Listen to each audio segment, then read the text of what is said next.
welcome to part 2 of the Google Classroom tutorial for teachers. We're going to take a quick look at how to customize your settings. To get to your settings, once you are in your class from any of the tabs, I'm going to go to the stream here, and you can click on the little gear icon.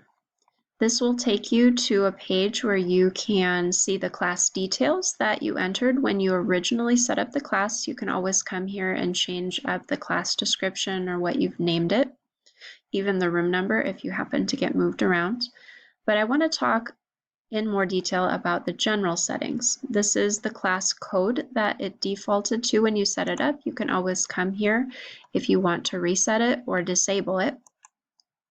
And the stream, which as I talked about, is a place that can become cluttered really quickly if you allow everything to post there. So you kind of have to think of what your purpose is for using the stream and stick to that. I have started to use it just to post announcements for students and agendas for the week. So students know that those will always be in the stream and that will be updated every Monday. Some teachers I know use the stream as more of a back channel chat, which is a cool way to use it. And to do that, you want to make sure that students can post and comment. So that means that the stream is the students' place where they are adding in ideas during class discussion, so on and so forth. You have to make sure, though, if you choose to do that, that you set very clear ground rules, because those comments are not moderated and you have to be able to trust your students to do that. You can have them only comment and respond to questions or things that you post in the stream, which is another way of kind of managing that a little bit more than a free-for-all. I usually lock it down so that only teachers can post or comment, especially since I'm using the stream for announcements and agendas for the week. So you can change that to whatever you desire. And this little setting is one that I didn't discover until a couple years in. So Classwork on the stream, the default is for it to show attachments and details for any assignments or questions that you create in the Classwork tab, which, as you can imagine, if you're also posting announcements to the stream, that can get really cluttered, and then students are confused as to the difference between the Classwork tab and the stream tab. So if you'd like it to show up there, great.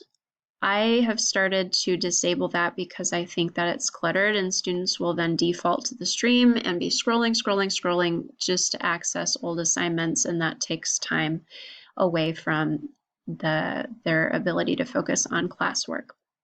You can also show condensed notifications, which won't show all the details and attachments from an assignment, or you can hide them completely, which is what I do, so that students know the difference between stream and classwork and what I'll be posting in each of them, and they need to go to the classwork tab to find their assignments.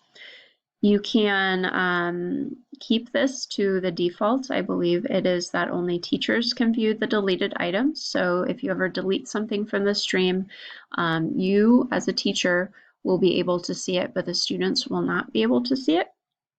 And then here is where you can come in and click on the Guardian summaries. And once you have added a particular guardian, attached their email address to a student in the People tab, you can click that on, so that's the guardian or the parent will receive every week a digest of what their student has been assigned in classroom and what they have completed. All right, you can, if you wish to have Google Meets with your class, generate a Meet link to share so that students know what the Meet link always is, and you can make this visible to students, which is kind of nice. So you can see now that I have, oops, let me save this. Now that I've added that Meet link, I'm going to come back, and you can see that under the class code, the Meet link is now there, and they can click on the link just to join the Meet whenever we have a scheduled meeting. All right, back here to the settings, scroll on down.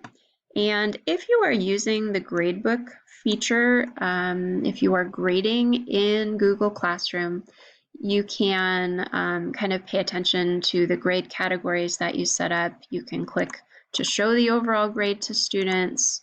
You can weight it by category or total points.